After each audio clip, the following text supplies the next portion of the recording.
भेड़ा और भेड़ियों द्वारा लेखक ने यह बताया है कि किस प्रकार संपूर्ण देश की जनता किसी नेता के बहकावे में आकर उन्हें वोट दे देती है और बाद में पछताती है। इस नाटक के पात्र परिचय है भेड़िया, जो नेता को दर्शाता है तेजी जटारिया, बूढ़ा सियार जो प्रचारक है अर्थ बिसेन, रंगे सियार पीला राम प्रताप खेड़िया, नीला अर्नब अग्रवाल, हरा नीले मुकादम जो कार्य करता है, और भेड़े प्रीशु अग्रवाल, ईशा अग्रवाल, वेदिका पराजित, आने दीवान जो भोली भाली जनता को दर्शाते हैं। एक बार वन प्रदेश के पशुओं को ऐसा लगा कि वे सभ्यता के उस स्तर पर पहुंच गए हैं जहां उन्हें एक अच्छी शासन व्यवस्था अपनानी चाहिए, तो उन्होंने प्रजातंत्र की स्थापना करने का निर्णय किया। इस क्रांतिकारी परिवर्तन से पूरे पशु समाज में हर्ष की लहर दौड़ गई।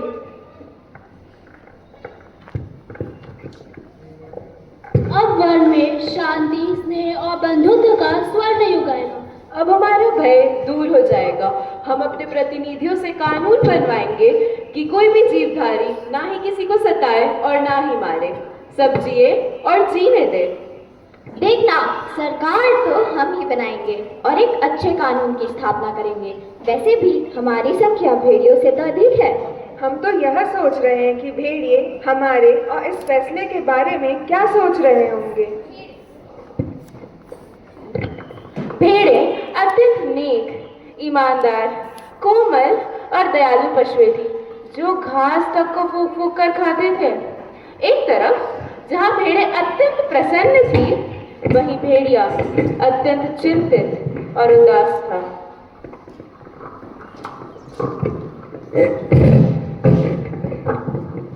महाराज, आजकल आप बड़ी चिंता में रहते हैं।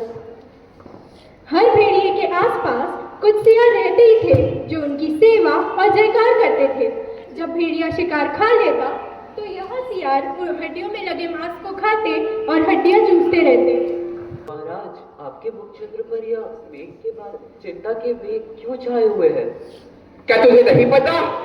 वन में चुनाव होने वाले हैं, जिससे लोकतंत्र की स्थापना हो जाएगी। हमारा संकट कहाँ आया है?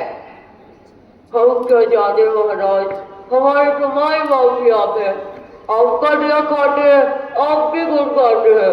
भेड़ों की तो संख्या भी अधिक है, क्या हमें अब घास चलना सीखना पड़ेगा? देखो तो हड्डी भी चबाने के लिए मिलेगी, मूर्ख। यदि हम चुनाव में जीत गए तब क्या? ये कहाँ की आसमानी बातें करता है? भेड़े अपनी ही मौत चुनेगी। वाह! वो सब काम आप मुझ पर छोड़ दीजिए महाराज, आपको बस मेरी आज्ञा का पालन करना होगा। भेड़िए ने आज्ञा पालन की शपथ ली। अगले दिन बूढ़ा सियार अपने साथ 3 रंगे सियार लेकर आया।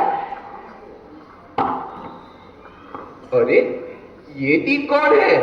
महाराज, ये तीनों रंगे सियार है, यही आपके चुनाव का प्रचार करेंगे। पीले सियार विचारक, कवि तथा लेखक है।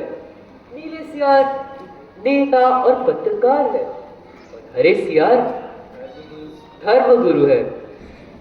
रुको जरा, ये नेता, पत्रकार, लेखक सुनने में तो बड़े अच्छे लगते हैं, और ये तीनों? महाराज, ये तीनों सच्चे नहीं, रंगे सियार है। अब आप तैयार हो जाइए। बूढ़े सियार ने भेड़िए के मस्तक पर तिलक लगाया,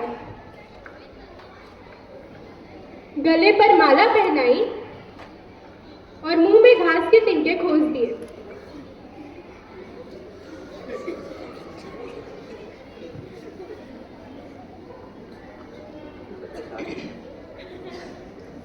चलिए महाराज, अब आप तैयार हो जाइए। चलो अब प्रचार करने चलते हैं। वह सब एक ऐसे स्थान पर पहुंचे जहां बहुत सी भेड़ों की भीड़ एकत्रित थी।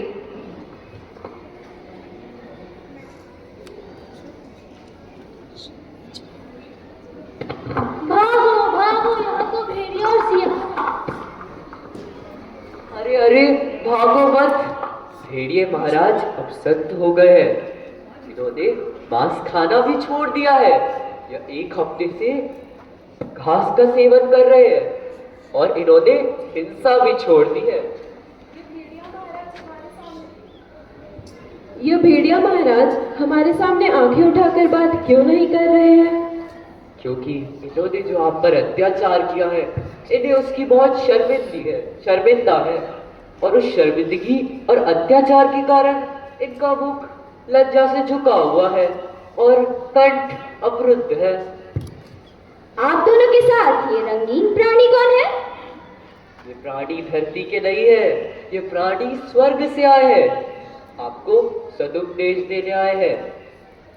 पीले सियार विचारक, कवि तथा लेखक है, नीले सियार नेता और पत्रकार है, हरे सियार धर्मगुरु है। पीले सियार को हुआ बोलने के अलावा और कुछ आता ही नहीं था।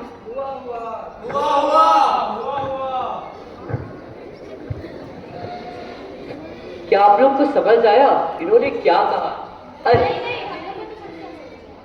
अरे आया भी कैसे होगा? अगर कवि की बातें किसी को समझ आ जाती तो वो कवि किस नाम का? मैं आपको बताता हूँ वो क्या कहना चाह रहे हैं। वो कहना चाह रहे हैं जैसे स्वर्ग में देवता, वैसे मन में भेड़िए। भेड़ों को वोट दीजिए। भेड़िया बहुत शक्तिशाली है, वह आप सबकी सुरक्षा करेंगे और वन में अन्याय नहीं होने देंगे। सुनो भेड़ों, मैं स्वर्ग का धन गुरु हूँ, मुझे संपूर्ण ज्ञान प्राप्त है। जो यहाँ त्याग करेगा वह उस लोक में पाएगा, जो यहाँ दुख भोगेगा वह सुख पाएगा, जो राजा बनाएगा वह राजा बनेगा, जो वोट देगा वह वोट पाएगा।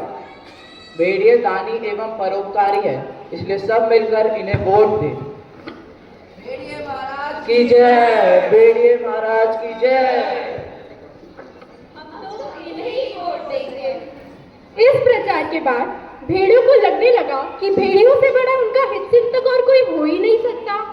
तो भेड़ों ने भेड़ियों को वोट देकर उन्हें चुनाव में जिता दिया। अगले ही दिन भेड़ों के हित में सबसे पहला कानून भेड़ियों ने यह बनाया।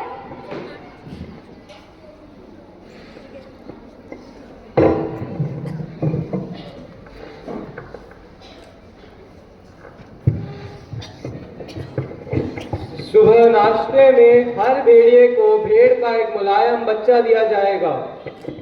दोपहर के भोजन में एक पूरी भेड़ तथा शाम को स्वास्थ्य के ख्याल से कम खाना चाहिए, इसीलिए आधी भेड़ दी जाए।